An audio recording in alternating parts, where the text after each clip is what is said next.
I know I'm looking crazy, but I had to tell y'all the story. I started selling on Facebook Marketplace, and let me tell you how two people try to scam me. So if you sell on Facebook Marketplace, make sure you save this video because I'm about to put y'all on the game because I already knew it. So I have a whole bunch of baby stuff that I'm trying to get rid of. So I had the snoo, and I also had like a swing. I think I listed it yesterday. So I listed it yesterday, and today I saw that I had messages of people wanting to buy the two items. So I put the snoo up there for like $600, and I put the swing up there for like $25. I reached out to all the people who said that they were interested. They even had pictures like of them and family. So we talked for a little bit. Like they reached out, asked where was I located, the condition of the item and things like that. So I let them know, it's lightly used. One was actually brand new. So they responded, and we even set up a pickup time, guys. Like I was excited to get rid of this stuff.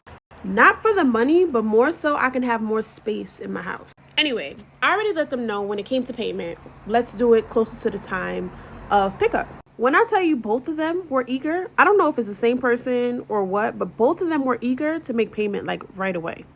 That was weird. Because like I said, it was one for $600, which was the snoo, $600. Why would you just be willing to give me $600 so quickly and you ain't get the product yet? You don't even know if I'm legit. Red flag. The second one was a little more understanding because it was like $25. So the $25 one was the one that put me on to the scam. So the first $25 payment is when I knew it was a scam. So I set up an invoice on PayPal and sent it to them. And they asked for like my information. I just gave them my email because that was fine. Shortly after, I get an email from PayPal saying the funds were being held.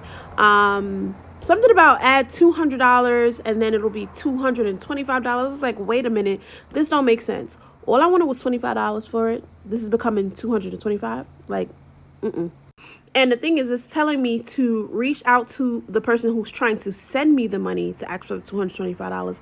And I'm like, yeah, something about this doesn't seem right. So I call PayPal. And I ask them like, hey, did you send me an email in the last 24 hours? Now, before I call PayPal, I did notice that there was like some grammatical errors and punctuation errors in the email. When I tell y'all I be on it. So instead of it saying like you, it said yours. Or like instead of it being a period, it was just like a run-on sentence. So I was like, y'all supposed to be a professional business. It's not right. It's just not right.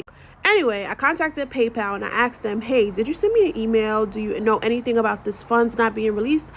And she was just like, well, your account is in good standing. We haven't sent you an email and they haven't even opened the invoice. So it was at that moment that the second payment for the snoo, they were basically like, oh, hey, I sent you the payment, but I think it's something wrong on your end. Check your email, check your spam. Did you get an email? So I checked my email, nothing, but I checked my spam. All of a sudden, same kind of email, but it was asking for $400 this time. Immediately, I knew it was a scam. I don't have time for this. Contact PayPal. I didn't receive your payment. So if you are looking to sell on Facebook Marketplace and you come across any of these things, before you proceed, call PayPal and make sure this is legitimate because the scammers are out there, but you couldn't get me.